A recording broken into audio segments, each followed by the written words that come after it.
This episode was pre-recorded on November 7th. Be aware that some facts may have changed by the time you hear this. Welcome to Industry Focus, the podcast that dives into a different sector of the stock market every day. Today is Thursday, and this is part 2 of our discussion of the NextEra Energy family of companies. I'm your host, Nick Sciple, and today I'm joined by Motley Fool contributor Matt Dilallo via Skype. How's it going, Matt? It's going pretty well. How are you? I am doing fantastic. As I mentioned off the top of the show, this is part 2 of our discussion of the NextEra Energy family of companies. If you didn't catch part 1 where we discussed NextEra Energy, ticker NEE, go back in your podcast queue, wherever you find your podcasts, and we'll have that waiting for you. Today, we're going to be talking about another member of this family of companies, which is NextEra Energy Partners, ticker NEP. So first off the top of the show, Matt, what does NextEra Energy Partners do, and how is it different from NextEra Energy that we talked about on the first show? Yeah, so whereas NextEra Energy itself owns utilities and a competitive energy business, which owns wind farms and solar plants that it sells to the power to third parties, NextEra Energy Partners focuses entirely on kind of that competitive energy business. They own a large portfolio of wind farms and solar projects that they'll sell the power to third parties. So for other utilities, for example, they don't want to build a wind farm themselves. They'll buy the power from NextEra Energy Partners.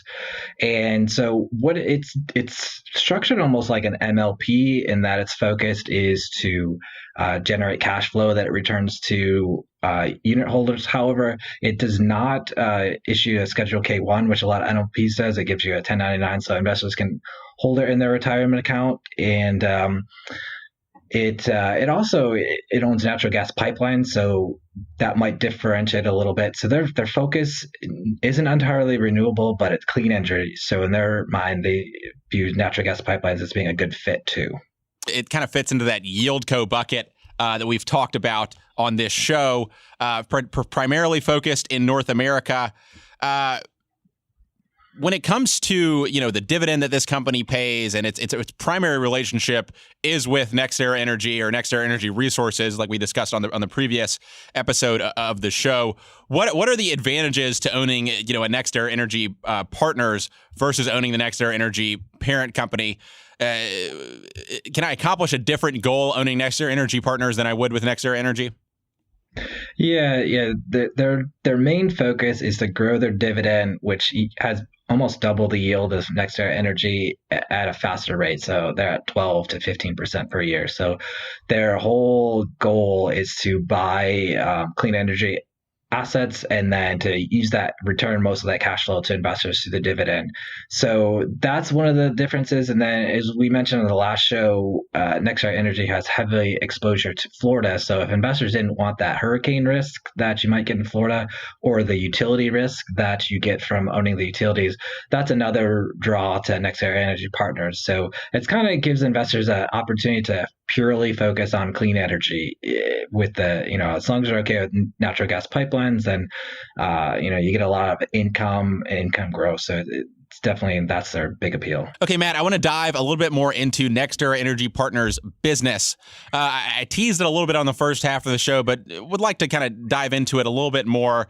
Is that relationship between NextEra Energy Partners and NextEra Energy Resources, the predominant customer when it comes to acquiring these renewable energy assets is NextEra Energy Resources. Matt, can you kind of pick apart that relationship and kind of how the parties interact with one another there?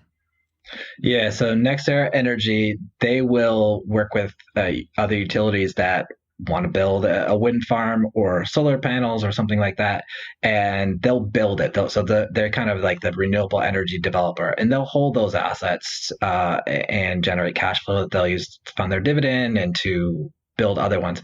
However, given just the amount of growth that they have, they need extra capital. So one way they do that is instead of selling these really great cash flowing wind farms to third parties, they'll sell it down to NextEra Energy Partners. They kind of formed it so that they could still control them, but cash in. And so they're targeting a different investor set, like we mentioned, dividend growth investors. So it gives them a way to kind of leverage what's out there in the market.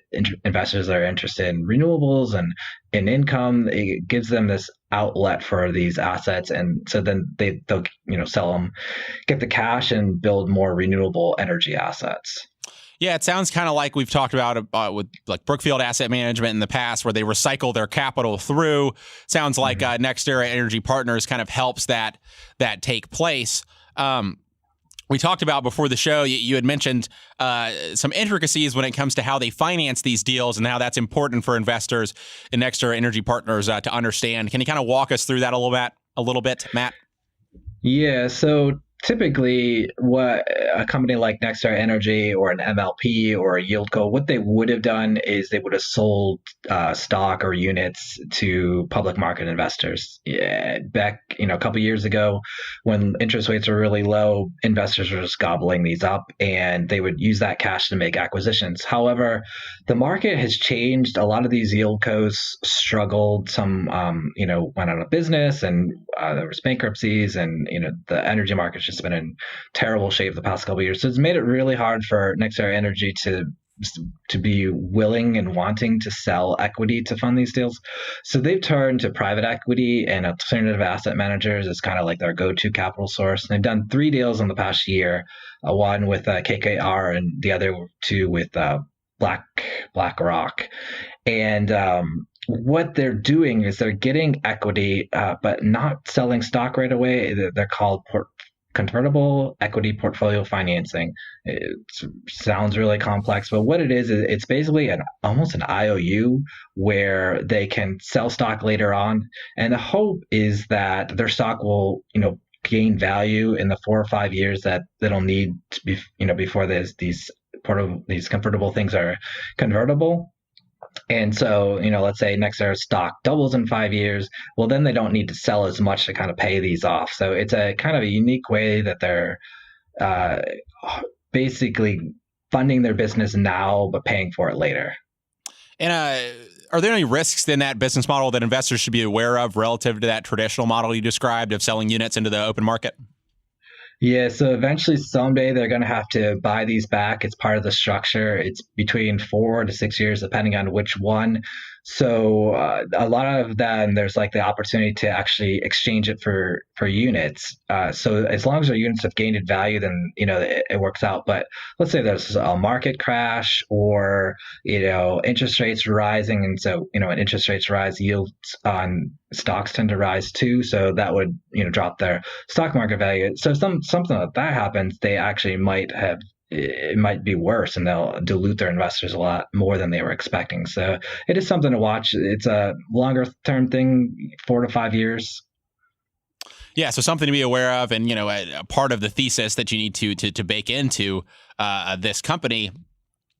Wanted to talk about one of their recent deals. We mentioned that they've moved into some more pipeline investments, and that is one area where there may be a little bit less of a pure play on renewable than maybe the NextEra Energy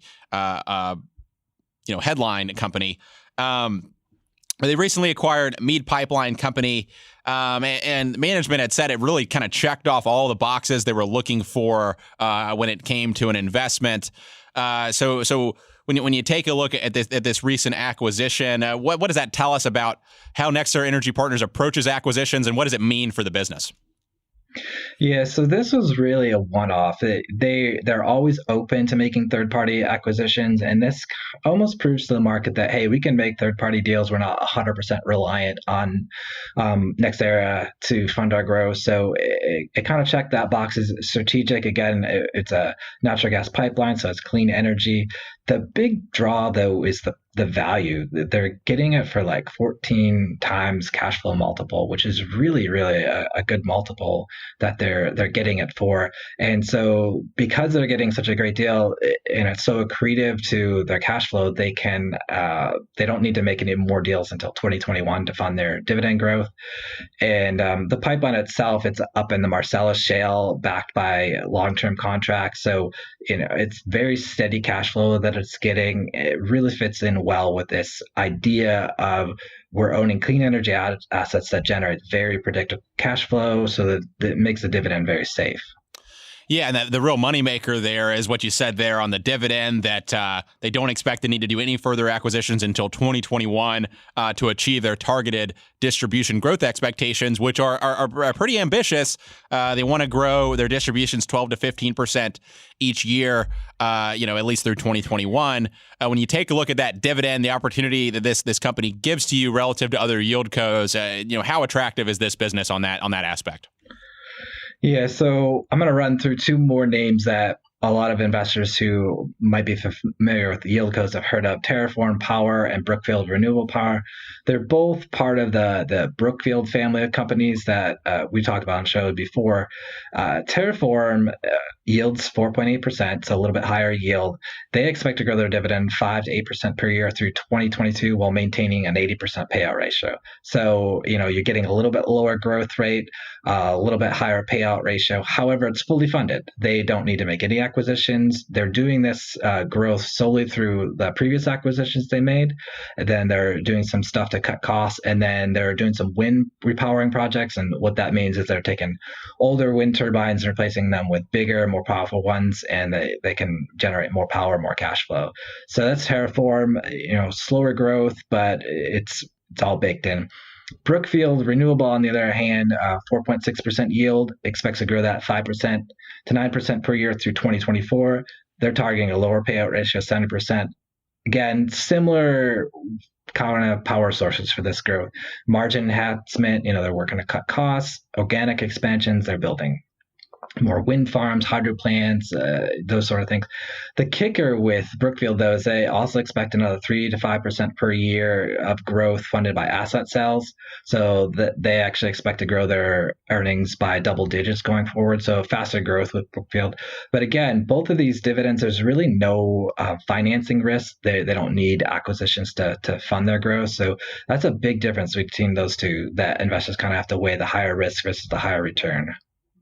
So you would say, just to clarify, you would say that there's higher risk when it comes to the NextEra business because there needs to be continued investment in order to kind of justify that dividend, whereas these other folks, lower dividend or lower yield, but that's for a good reason. They're a little bit safer when it comes to their payout and that sort of thing. Yeah, definitely. You get a slower growth rate. However, they don't need the acquisitions that are juicing the growth. So, like we mentioned earlier, if the market tumbles and NextEra Energy can't buy assets from its parent, then it won't be able to grow its dividend. Whereas the other two, there's really, nothing's without risk, but there's less risk of something like that impacting their growth. Sure. So definitely a more aggressive investor maybe should look to the NextEra Energy family of companies. But again, relative to the overall market, all of these companies are going to have a lower risk profile. Would that be fair to say? Yeah, definitely. For sure. Okay, Matt, just kind of zooming out a little bit, we've discussed NextEra Energy last week. This week, we're talking about NextEra, Renewable Partners. When you kind of zoom out and take a look at the renewable sector more broadly, really, what should folks be paying attention to in renewables going forward? And where should folks be looking for, these big opportunities in renewables in addition to the NextEra Energy family of companies? Yeah, so the big thing to keep an eye on is the falling costs. And we've mentioned earlier that NextEra sees these costs for especially solar storage, energy storage coming down. If that doesn't happen like they thought, then it could impact growth going forward.